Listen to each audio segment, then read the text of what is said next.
All right, so welcome to my live stream post, hopefully fixing my bandwidth issues.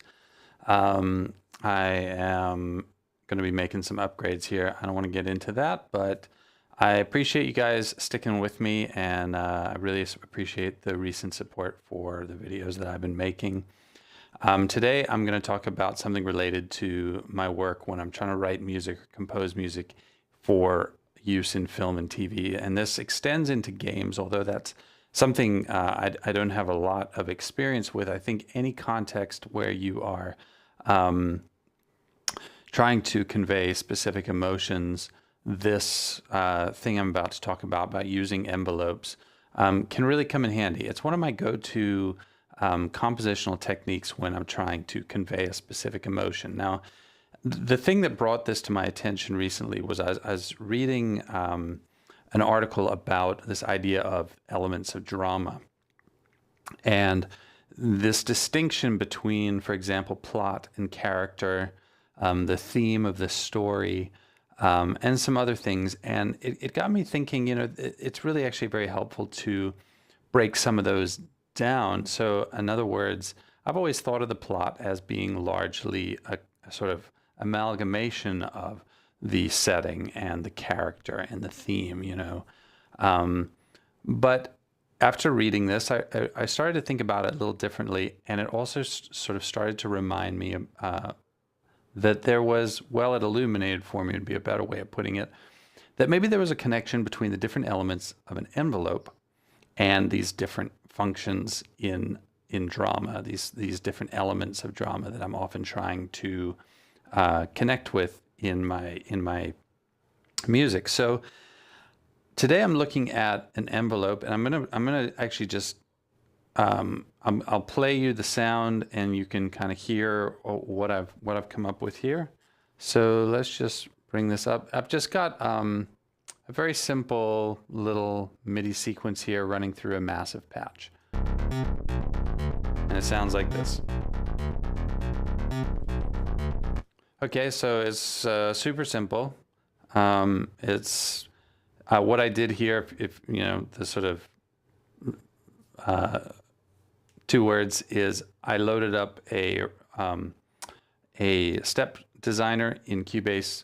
I just fired off a random pattern, and then I ran it through this patch. And the reason I liked this patch was because you get quite dramatic changes with the envelope. So let's just listen to some of those changes that you can get.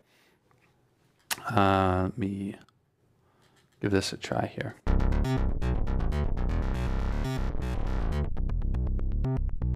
Okay, so that with a tighter attack, as the attack opens up, becomes a lot different in timbre. You can also soften off that knee, which is kind of a cool feature of the level knob here on Massive. Let's listen to the decay.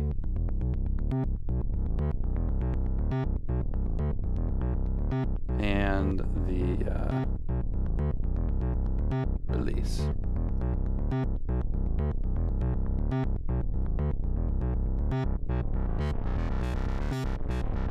So as you can see, you can get a lot of really different sounds, and I started to think about these different parts of the envelope, the attack and the decay especially, but also the release sometimes, as really good ways to think about what I'm conveying in my plot. So when I take this example and I'm going to go back to just the original default preset, which is this. This is very kind of mild.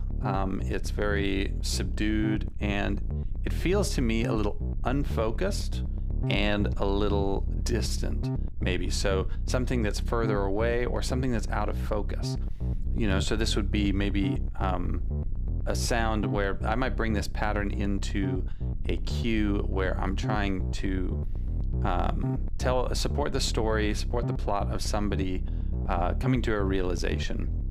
And maybe that there's something that sparked anxiety or tension in the character, something in the plot that is creating that tension, but it hasn't really fully realized yet. And as I adjust this attack, it's like it brings it into focus, and a big part of that is the higher frequency response, right? So the higher frequency response in the timbre of this instrument when the envelope is opening, and that's because it's an envelope that's affecting both the amp envelope, so how quickly the sound comes in and out, but also the filter envelope, so how quickly it opens and lets more of those mid and high frequencies through.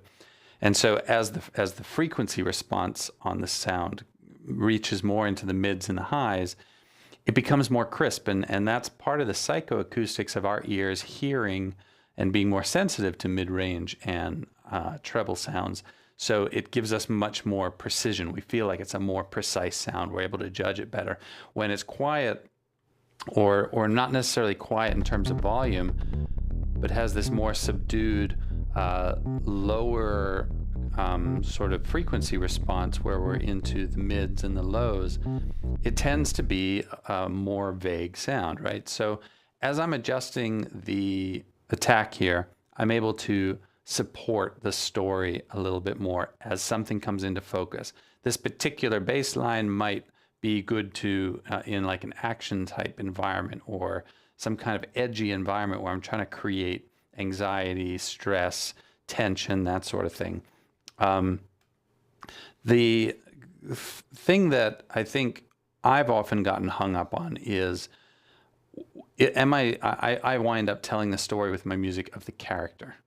And sometimes that leaves me a little bereft of ideas because the character doesn't evolve as frequently as the plot does, or not generally anyway. So it's really helpful for me, first of all, to be able to talk about the plot with my music. And I think tightening things up, bringing things into focus, or dissipating them, letting energy dissipate so that the viewer's attention is encouraged to go elsewhere, right?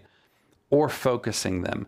Doing that with timbre and doing it with envelopes is very effective. Now here you can really hear the timbral change as the envelope changes how much mid and high frequency response there is in the sound. But there's more to that, because when the envelope softens, right, so the attack softens, and I take more time for the attack, it blurs the initial attack of the sound. The transient and impact of the original sound gets softened as you kind of ramp down the attack.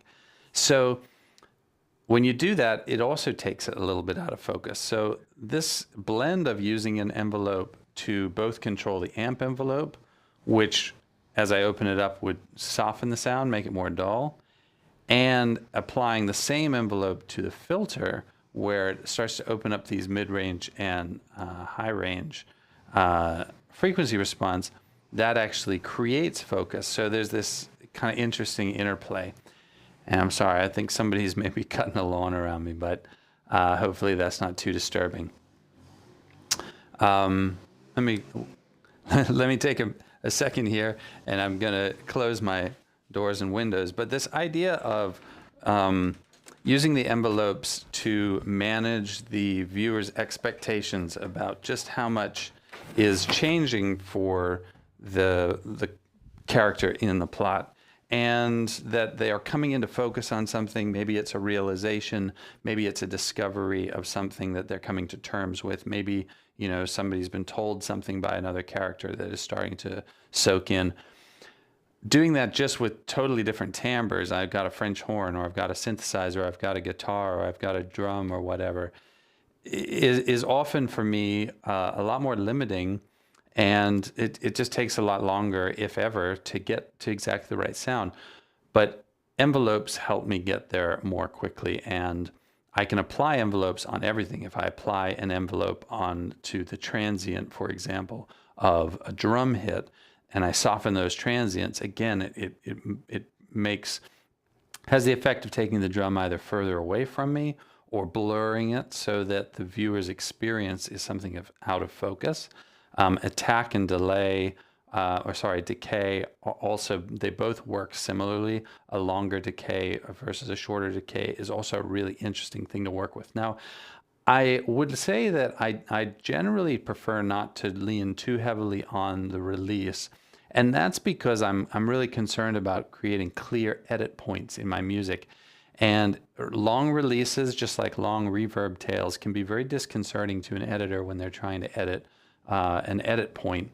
And so I try to let the musicality always guide me, right? Let my ears be the judge. But there are certainly considerations where I am going to prioritize using attack and decay rather than the release, because I don't want to have tails and trails that make edit points vague or hard to work with for the editor. Okay, so anyway, I hope that this has been insightful for some of you who are trying to wrestle with these same challenges, telling a story, supporting a plot, maybe also supporting characters or settings or moods.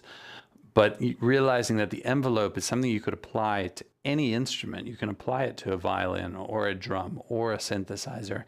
And by doing that, you can start to have this sort of visual and very simply controllable set of parameters that can really shape a sound in a way that directly correlates to a plot or directly correlates to a character or a mood or a setting and all those other things. If you have any questions, please post them in the comments. If you have any comments, of course, I love to hear from you. Thank you so much for watching. Please like and subscribe, and I will see you again in a couple of days. All right, bye for now.